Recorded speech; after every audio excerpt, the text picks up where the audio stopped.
Bonjour, bienvenue sur News Immo. Nous sommes avec Nicolas Vial aujourd'hui, président du site i9 et connu et reconnu pour ses analyses toujours fines de l'immobilier, du monde de l'immobilier, de son marché. Nicolas, bonjour, bienvenue sur News Immo. Alors, première question, comment avez-vous été confronté de prime abord à la crise sanitaire et par la suite économique du Covid-19 ? On a été un petit peu confronté de manière progressive à cette crise, on l'a vu arriver petit à petit, notamment dans les semaines qui ont précédé le début de la période de confinement, avec des clients qui se mettaient en retrait par rapport à certaines décisions d'achat, histoire d'avoir un peu plus de visibilité ou de lisibilité sur leur investissement à venir. Ensuite, c'est clair qu'à partir du début du confinement, il y a eu dans un premier temps un arrêt quasi total des prises de décision et ensuite, on a vu revenir les prospects sur des études de marché, sur des positionnements par rapport à des produits qui étaient toujours à la vente, voire des ventes que nous sommes encore en train de signer au moment où je vous parle. Donc, ça bouge très, très gentiment. On est en dessous vraiment de notre volume d'activité, mais on sent que le marché se maintient quand même. Quand vous dites que le marché se maintient, c'est-à-dire que les demandes continuent à affluer, les promoteurs aussi continuent à jouer le jeu. Est-ce que des deux côtés, ça continue à fonctionner et à tourner correctement ? Alors tout à fait, les demandes continuent à affluer. Nous, on les voit arriver régulièrement sur notre site. En plus, on voit la qualité, la manière dont sont orientées les demandes. On voit beaucoup de prospects qui sont en phase d'étude de marché. Et une fois que leur étude de marché est effectuée, une fois qu'ils savent ce qu'ils veulent acheter, on les voit tout doucement se positionner sur des prises d'options et ou des signatures de contrats de réservation. Comme on parle de programme neuf, on passe par un processus de signature de contrat de réservation. Ça arrive par vagues, par contre. Les semaines se suivent, j'ai envie de dire, et ne se ressemblent pas. Il y a des semaines qui sont plus actives que d'autres. Et cette activité, elle est quelque part intimement liée avec cette espèce de perception que les prospects peuvent avoir de la fin de la période de confinement. Au plus ils ont l'impression qu'ils avancent vers une issue favorable, au plus ils se remettent à étudier le marché de manière active pour se positionner. D'accord. On reviendra en l'occurrence sur l'issue favorable ou pas de cette crise inédite dans notre histoire, dans l'histoire contemporaine en tout cas. Vous dirigez une agence qui est 100% sur Internet, qui n'a pas de pas de porte.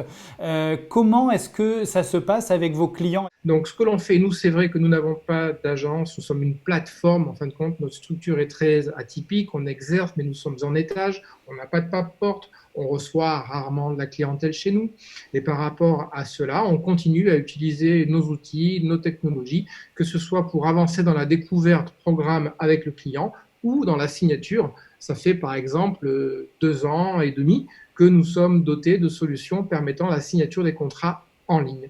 Donc ça n'a pas vraiment changé notre vie, par contre ça a changé notre perception de l'évolution du marché, c'est clair.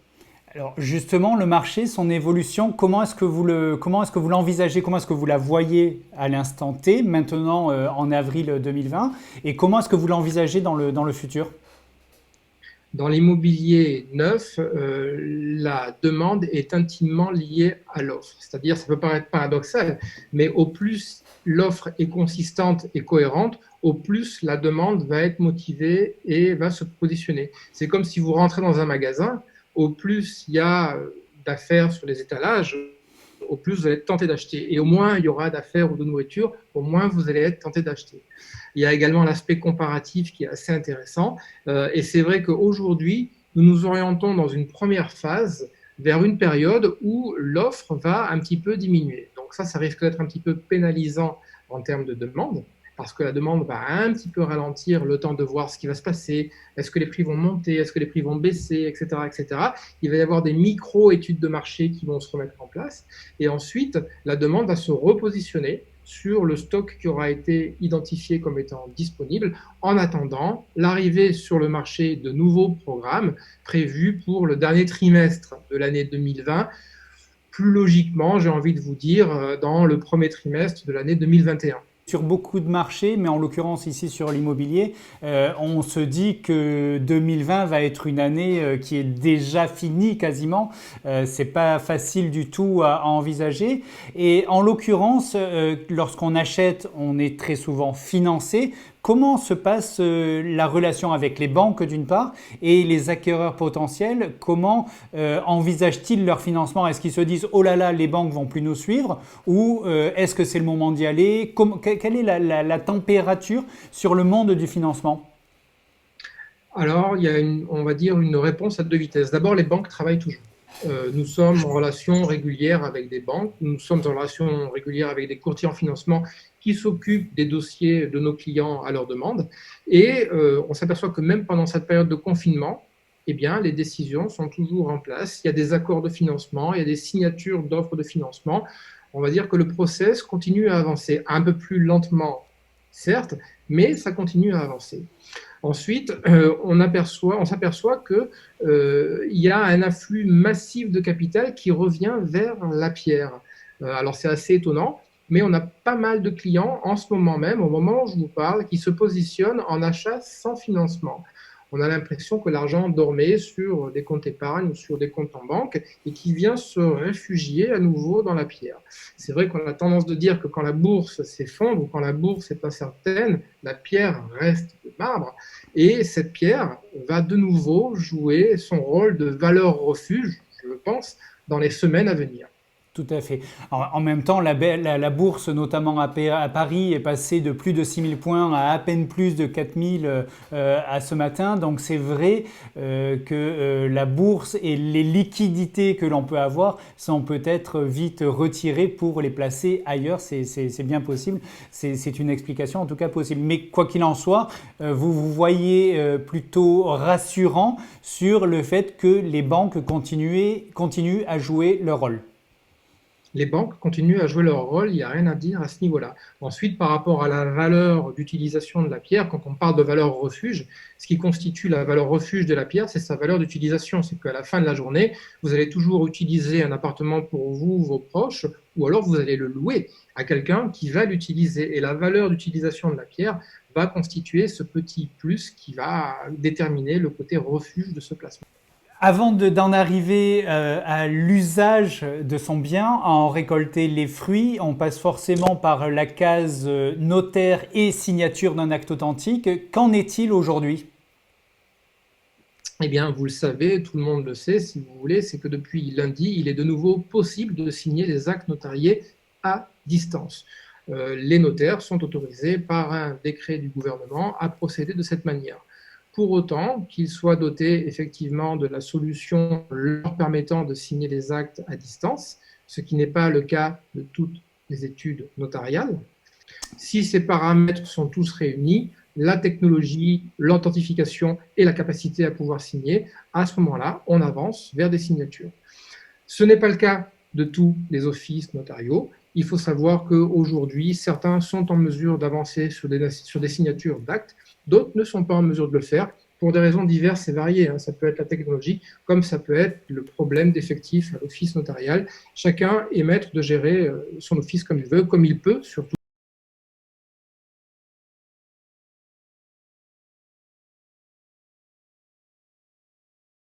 L'on doit récupérer, recevoir des administrations, c'est probablement pas évident en ce moment pour les notaires de réunir tous les éléments nécessaires pour finaliser certains ou avancer sur certains biens. Finissons sur l'usage et le profit que l'on peut tirer d'un bien immobilier. Comment envisagez-vous l'évolution des prix à partir du mois prochain, à partir de la sortie de confinement? Alors c'est le débat. Vous avez deux écoles. Il y a des personnes qui pensent que l'immobilier va s'effondrer, qu'il y aura des super affaires à faire. Et il y en a qui pensent que l'immobilier ne va pas s'effondrer, que les prix vont se maintenir. J'ai envie de dire, malgré le fait qu'il y ait ces deux écoles, ça va être ni l'un ni l'autre. Je ne peux pas vous dire qu'il n'y aura pas d'affaires à faire. Il y aura certainement des affaires à faire de ci, de là, comme hier. Il y avait déjà des affaires à faire quand on investissait dans l'immobilier. Maintenant, sur le fait que les prix vont s'effondrer, comme je l'ai entendu, de 10 à 15, 20%, là, je suis un petit peu sceptique. Pour une raison bien simple, c'est que la pierre va de nouveau jouer ce rôle de valeur refuge demain. Si vous avez l'argent sur un compte ou sur un placement quelconque, vous aurez tendance à vouloir le placer dans de la pierre, de manière à, d'une part, soit profiter de la valeur d'utilisation du bien, parce que vous en aurez besoin, ou parce que vous voudrez en avoir besoin, que ce soit une résidence principale, secondaire, ou parce que vous voudrez simplement le louer à quelqu'un qui en aura besoin. Donc la pierre va de nouveau être amenée à jouer ce rôle de valeur refuge, et ça va permettre de consolider les prix sur le marché. Nicolas Vial, merci beaucoup pour ces nouveaux éclairages, ces informations très précises sur le marché. On vous souhaite bon courage, prenez soin de vous, restez chez vous, même si ce n'est pas évident par les temps qui courent, mais il le faut. Bon courage et on se tient au courant, on essaiera d'échanger tout au long de cette période de confinement et même par la suite sur le marché de l'immobilier neuf, notamment sur la Côte d'Azur. Merci Nicolas Vial. Merci beaucoup et restez chez vous.